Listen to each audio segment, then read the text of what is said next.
У нас, например, в Татарстане в своих дочек, внучек очень часто учили вышивать, шить. Эту дикость я постаралась передать через шкурки. Ой, классно. А я дизайнер, я себе вот такое же сделаю, такое же выпущу. Привезена с Бухары, ей более 130 лет. Вот только деньги решают, нужна определенную стоимость. Здесь есть и наши национальные узоры. Моя история началась задолго, до 19 лет. У меня первая коллекция была выпущена в 14, и коллекцию я начинала с авторских шелковых платков.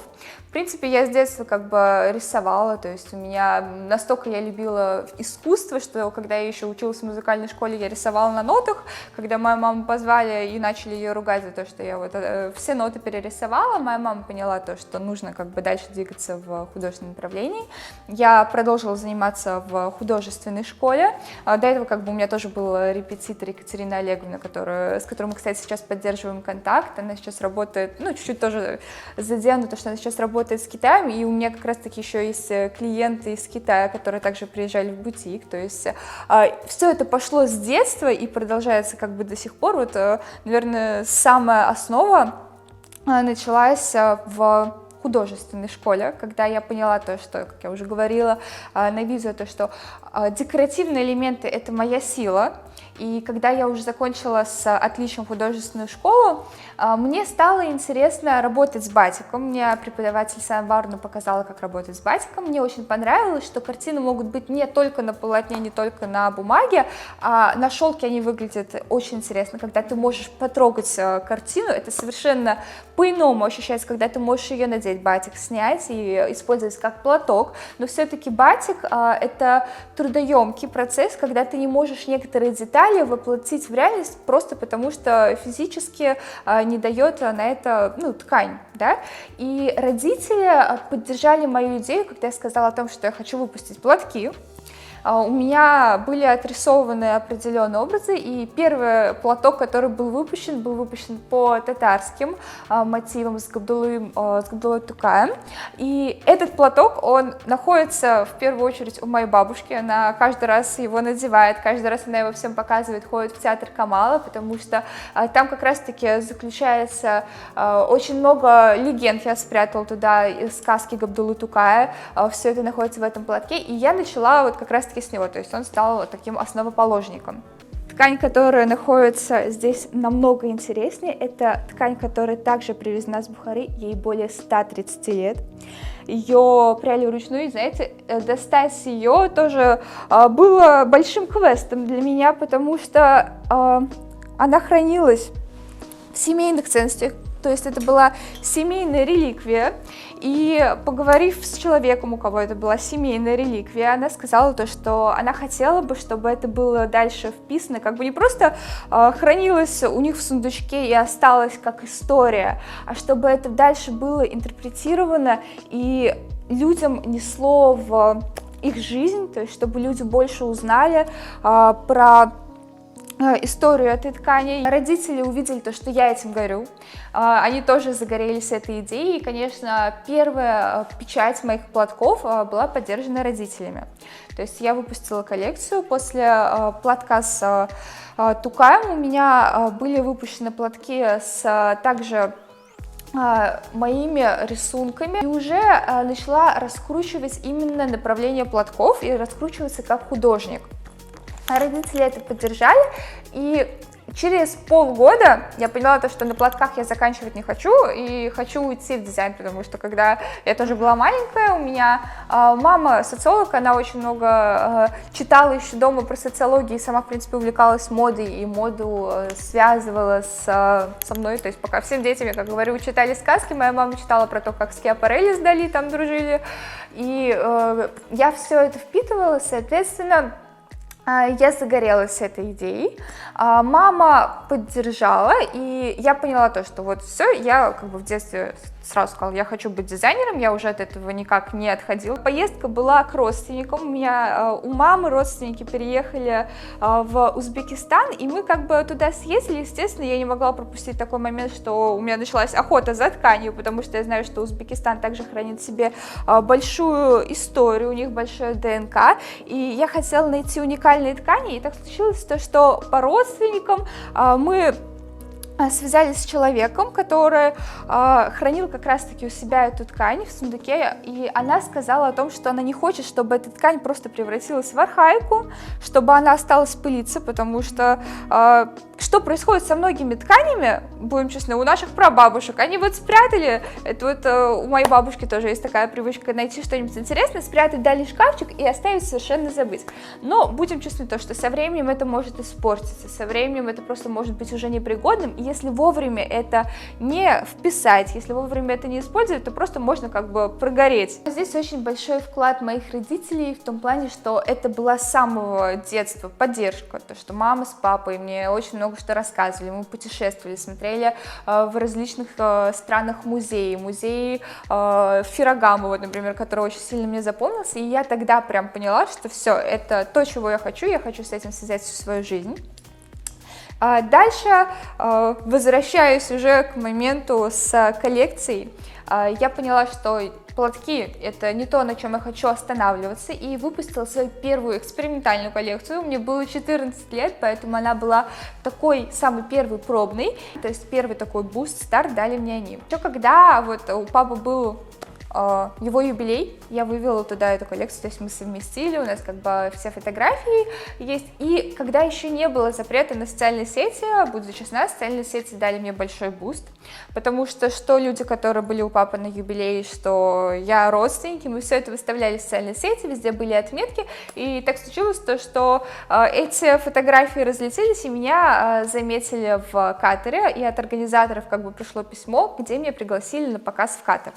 И я поняла, на Всемирный арт-фестиваль, да, КИАФ, но я туда приехала не только как дизайнер, что очень важно сказать, потому что то есть я еще художник в первую очередь, потому что я начала все-таки как художник, и я не могу отрицать того, что это играет одну из самых значимых ролей в моей жизни.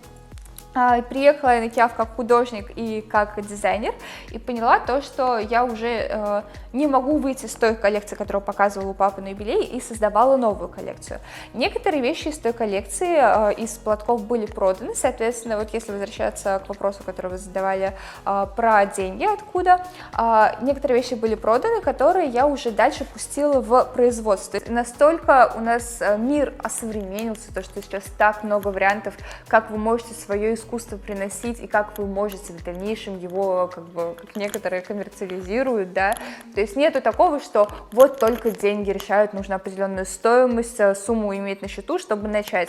Вы можете начать, правда, с нуля. Я видела аккаунты, которые только отрисовывают, даже не только платки, картины просто отрисовывают, сначала выставляют и уже дальше начинают от этого развиваться. Сейчас возможностей уйма. С винтажной тканью, но она уже привезена из Японии, тоже ручная, если присмотреться ближе. Следы времени в том числе дают о себе, их видно.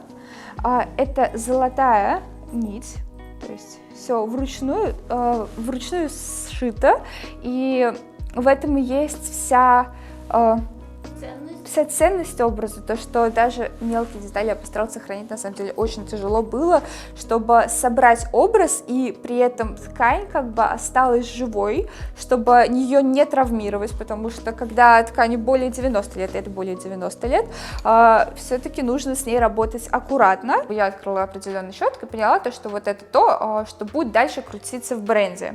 И получив оттуда определенную сумму, я взяла ткани, пошив, и начала создавать новую коллекцию, после чего была как раз-таки создана коллекция, которая представлялась в Катаре.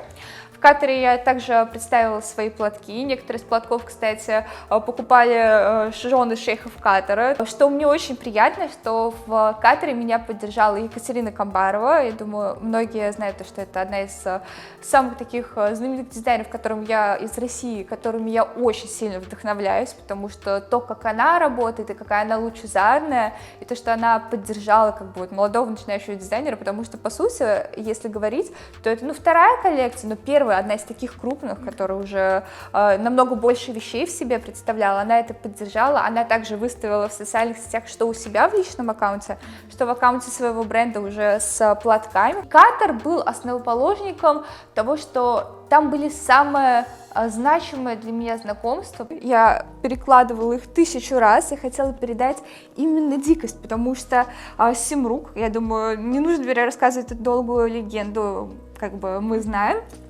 эту легенду, то, что Симрук — это сила, и то, что сила есть даже какой-то дикости, и эту дикость я постаралась передать через шкурки вот этой кожи, и специально оставила здесь такие прям явные нити, чтобы это было видно, как будто бы вот девушка такая в некой степени хищница. Если опыт, то, что с меня копируют, это моя больная тема, потому что некоторые люди делают это очень нагло, настолько, что у меня был опыт, когда я представлялась на поп-ап сторах, и, естественно, как бы коллекция визит, ко мне подошла одна девушка, естественно, я подумала, что это клиент, потому что до этого как бы мы общались с клиентами, и она настолько сильно заинтересованно смотрела, расспрашивала про материалы, про каждый маленький элемент.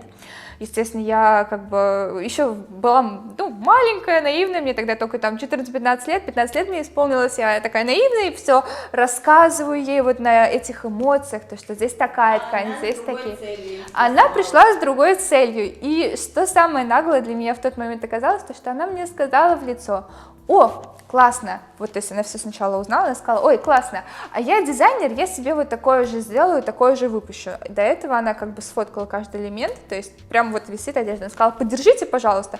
Я наивный ребенок, стою, держу, показываю как бы свою вещь, а это еще тогда были образы с первой коллекции, которые сейчас уже являются ДНК моего бренда. Я почему сейчас начала оберегать себя от вот этих вот, так скажем, поп-ап-сторов и, в принципе, заранее заявлять концепт коллекции или представлять эскизы, то есть я максимально стараюсь до самого последнего дня, пока полностью не будет сделана фотосессия и я уже не выведу в продажу коллекцию, никак не показывать никому эскизы и ничего не представлять. Коллекция Симрук.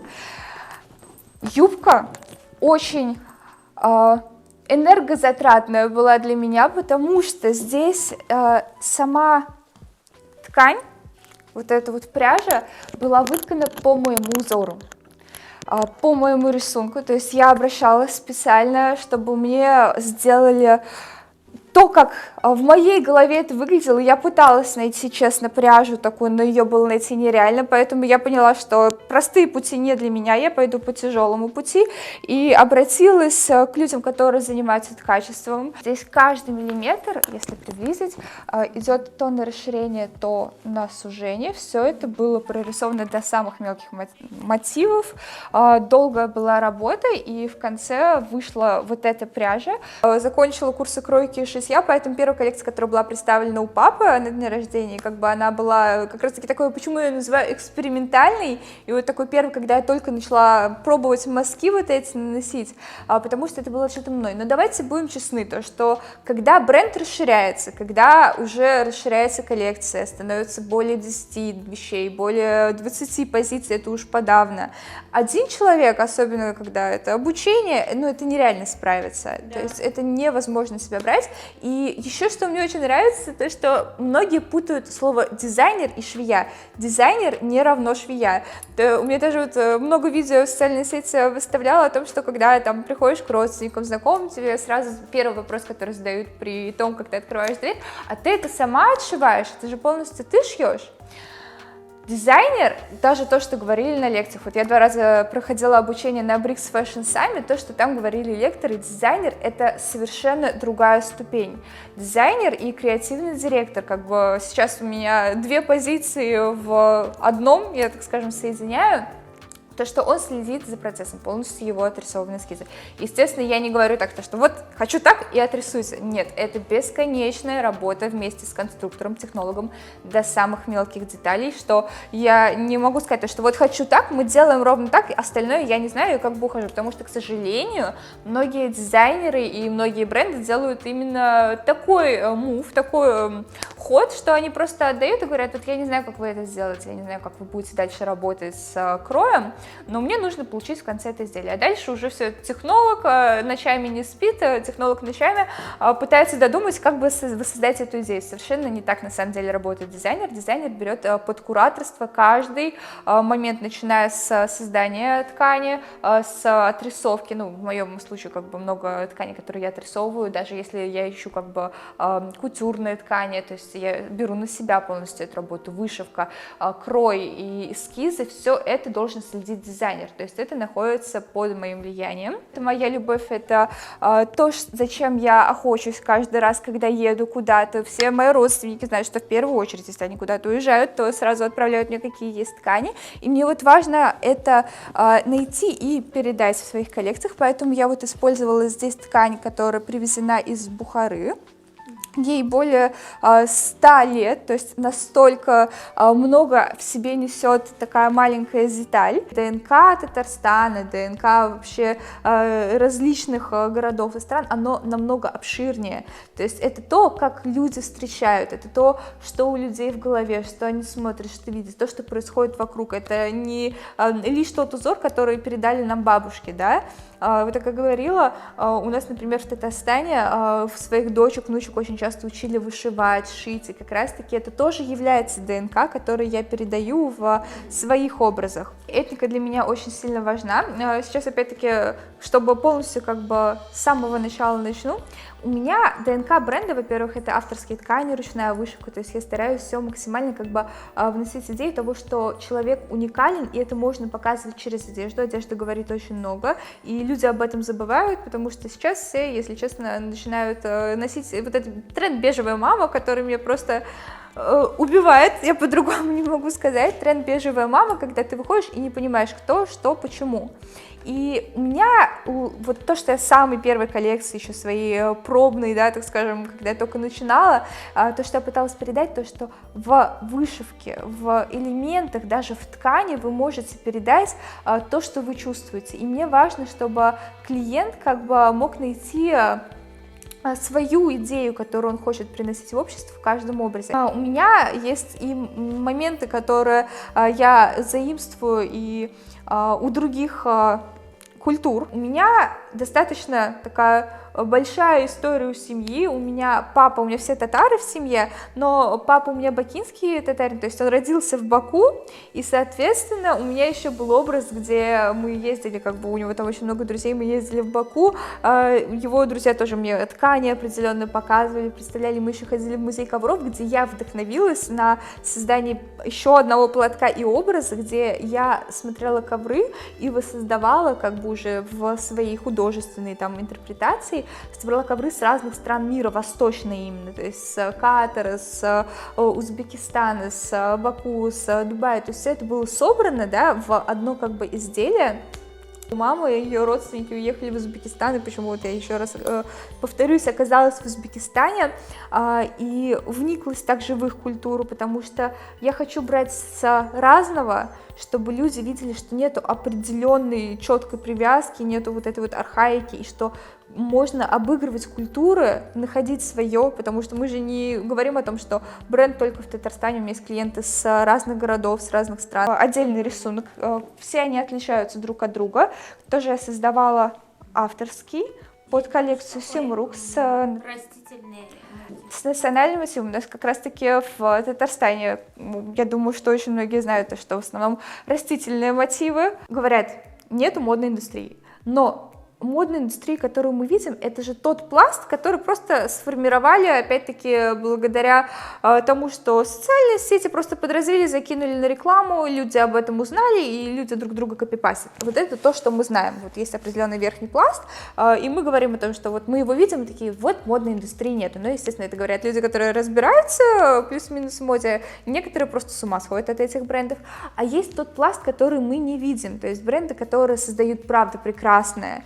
И если посмотреть в Татарстане и вообще в других городах в России очень много дизайнеров, которые, правда, приносят в этот мир много чего интересного. Есть бренд сумок, я думаю, вы видели, которая делает с этой Бабой-Ягой сумочки на курьих ножках, Джос, да, то есть бренд безумно интересный, если вот к аксессуарам, но немногие, на самом деле, не знают, хотя что мне очень интересно оказалось, я как бы разговаривала с людьми, некоторые удивлялись, но хотя у нее подписчиков тоже немало, и есть бренды, о которых мы просто, их не видим, просто потому что нет определенного влияния, нету каких-то ресурсов, социальные сети не так сильно раскручены, либо же этот просто бренд работает на свою определенную аудиторию, вот камерно, и мы о нем не знаем, поэтому говорить о том, что у нас не раскручена индустрия, наверное, было бы неправильно, потому что есть дизайнеры, просто которых не заметили, есть те, за кем не уследили, это брюки с изюминкой, потому что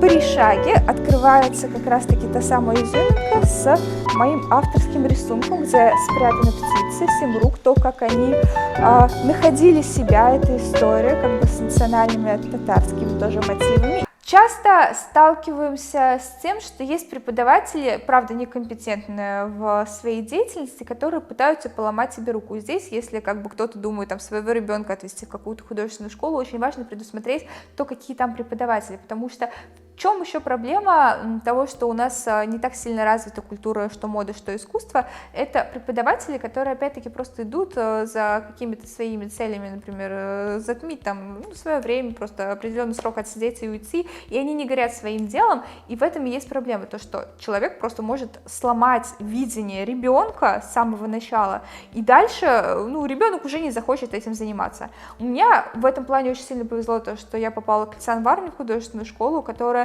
подогрела вот этот интерес к искусству, к тому, что я вижу вот эти мелкие элементы, мне очень нравится с этим работать именно в декоративном стиле. Не каждый ребенок должен работать только вот в базовом понимании, в классическом, которое дает классическое образование. И что больно, то что все пытаются подогнать всех под эти рамки жестко-жестко, это неправильно. И когда вы находите человека, который видит вас вот это, то есть что у меня сейчас в училище я поступила специально на курс к Сергею Николаевичу Рябинину, который главный художник Векет, он как раз-таки опять-таки увидел то, что я горю, и у меня свое видение, и он подогревает этот интерес, он помогает мне как бы его повысить, да, то есть преисполнить, а не подсдавить. А есть преподаватели, которые вот, я, например, что-то сделала, они говорят, это не классический вариант, такое мы принимать не будем, нужно только классику, как бы остальное декоративное мы не используем. Что мы просто не используем? Дальше же я буду не просто 4 года, например, находиться в одном месте, я же буду дальше расти как отдельная личность, да, я хочу свою жизнь связать с определенным искусством, нельзя ломать вот это.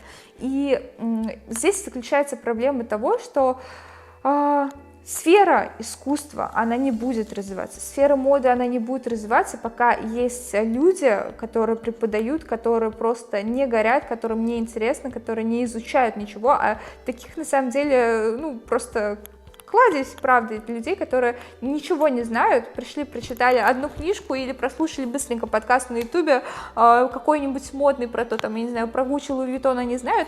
Я как-то услышала на одном мероприятии о том, что девушка встает и говорит, я когда узнала про Маккуин, я была в таком шоке, у него такие вещи.